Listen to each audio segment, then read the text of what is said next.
got all that information and I started to calculate it in my head like, Gina, you can afford this place. I'm like, this is my space. Hi everyone, this is Gina Victoria, beauty expert and educator.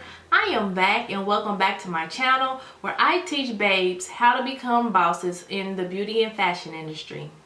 If this is your first time here, welcome. I would love to add you to my family of other beauty bosses.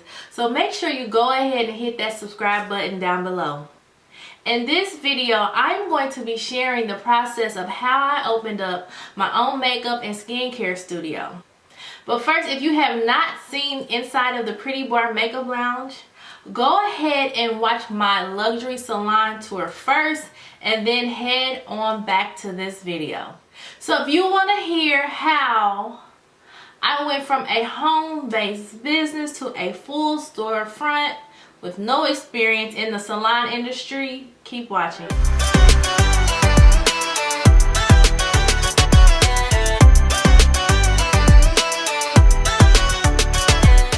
I had gotten to a point in my career where my books were full. I was at the point where I was actually referring clients or prospective clients to other makeup artists, which that was me losing money. And I knew where I wanted to go in my career and the type of clients that I wanted to serve. I had to eventually get out of my home. So after I made the commitment to get out of my home, I said, okay, Gina, we're going to do this. The next step I did was I wrote down the vision and I created a plan. So I got a notebook and I wrote down all the services that I wanted to offer. You do not have to be specific at this time, but I knew I wanted to offer makeup being the primary service, skincare, lashes, and brows. I wrote down the type of products that I wanted to retail in this space. And then also like a mini business plan where it's going to be independent contractor versus employees versus booth renters. And then the next thing I did, because I needed to know how large of a space that I needed, I wrote down everything that we were going to encompass underneath the roof. So like the seating area, the receptionist desk, how many vanity stations that I needed, whether we was going to do a lash and brow bar, everything I written down so I knew how much square footage that I would need. So the next thing you want to put on your radar is location. So I knew I wanted to be downtown. And the reason for being downtown is not just added convenience for my clients coming from all over the city, but because of the concept of the Pretty Bar. The Pretty Bar had a concept of makeup and martinis, and our slogan is get pretty and sip pretty. So for every service you do get a glass of champagne or wine. So it's kind of like a pre-game before you actually go out.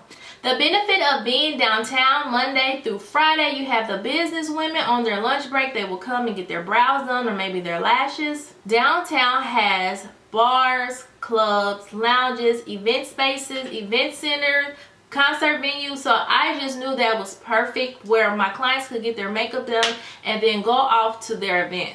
How I actually found my space was like, is that how the gates of heaven open? How I actually found my space, it was like divine from God himself. So one day I was walking downtown because I had already worked in corporate America. I went to go get breakfast and I seen this sign that said for lease commercial and residential spaces. I took a picture of the sign, and when I got off work I stopped by to see it for myself, and as soon as I pulled up I said, that is my space. I did not know what it looked like on the inside. I could not stop talking about this space to my family and my friends. So I said, Gina, what if this space is actually outside of your budget? You need to know now so that way you can go ahead and write it off your list and go on about your search. Once I figured out that I wanted that space, it was time for me to contact someone. I contacted a commercial real estate broker. I found this gentleman just through a Google search. A commercial real estate broker is the same concept as a real estate agent, but just for commercial properties. So their job is to help you locate the properties. They act on your behalf as a liaison between you and then the leasing agent for the commercial space. They help negotiate rent and discuss what you will be responsible for. So once I wanted to move forward with this particular commercial real estate broker, I signed a contract stating that I will only work with him. My broker had gave me a list of properties that he wanted me to see. They were not in the city, they were in the suburbs of my city. And I told him I had no interest in being in those areas. I wanted to be downtown, and I wanted this particular space right here. And when I showed him what I wanted, he said, well, that's prime location. Exactly. So I was honest. I said, this is the only space that I have an interest in seeing. If I have to open any other part of town, I do not want to open. So he said, okay, I'm going to do my research and I am going to get in contact with the people that own the building. The broker scheduled an appointment for us to see the property with the leasing agent. I'm going to insert some photos behind the scenes.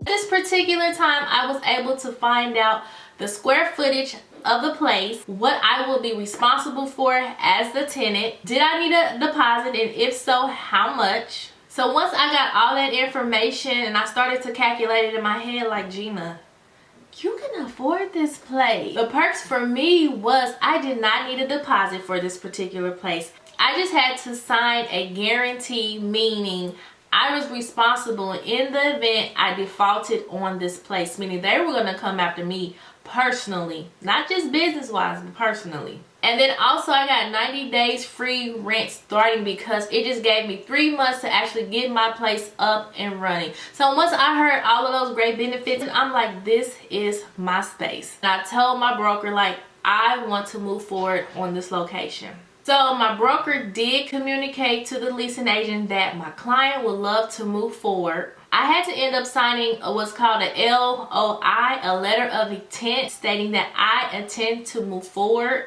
with this location, and they could not lease this space to anyone else because we were going to move forward. And then also in the letter of intent, it also stated the terms that we negotiated. So after the letter of intent was signed, the leasing agent got with their commercial real estate attorneys to start to draw up a lease agreement. So while they did that, my broker said, hey, you're going to be needing a real estate attorney as well. The attorney negotiates the final lease agreement. We negotiated things like late fees.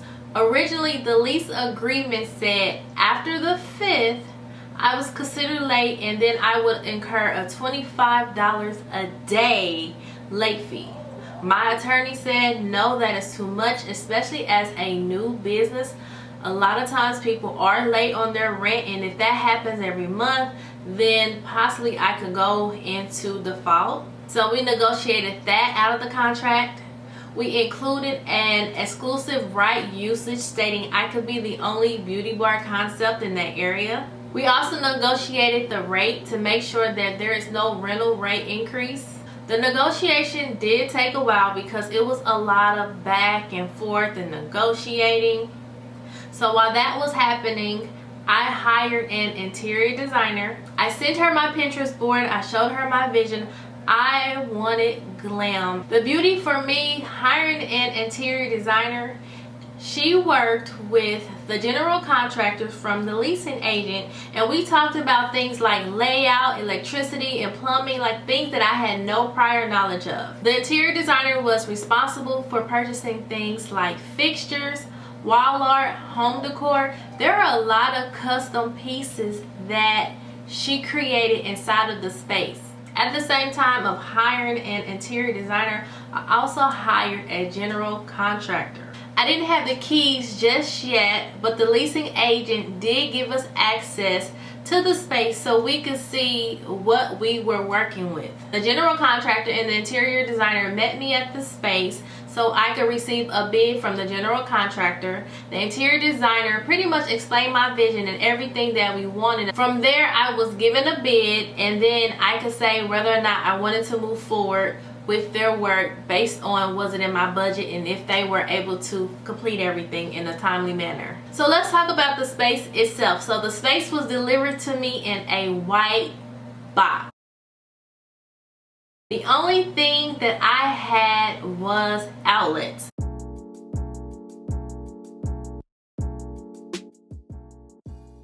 It was now time for my general contractor and my interior designer to go in and do the work. Things that I had done, I had a customized receptionist slash bar built. Painting done, trim was completed.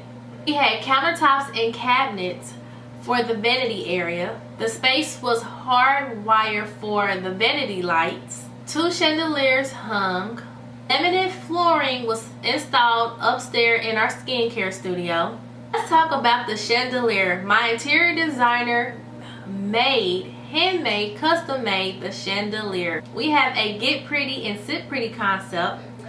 There is a martini glass in our logo already, so why not make a chandelier with martini glasses? One thing I wanted to splurge on was my chandelier. Like, in my budget, I made sure I put a good amount to have a really pretty chandelier. I just really wanted people to walk in and really be wowed, and we get that so much. It took about 6 to 8 weeks for the completion of the studio, and in that 8 weeks they gave me the time to go ahead and legitimize my business and then work on marketing, promotion, and hiring. Things that I had to get was proper licensing. I had to make sure I had my business license, a salon license. My LLC address had to be updated to that location. If you're going to be retailing anything, you need a retailer's license. I had to get an updated insurance policy. Closer to opening, you want to go ahead and create a grand opening date and start the anticipation on social media. I planned for the grand opening. I started to look for licensed estheticians and makeup artists to see who was interested in working at the Pretty Bar. Other things I started to do, I started to update my website. I created a menu of services. I started to get marketing materials like flyers and business cards that reflected my updated address. And then on November the 18th, 2017 was my grand opening, and I was officially open for business. I was super excited. My home became my home again, and I had a new luxurious setting to offer to my clients.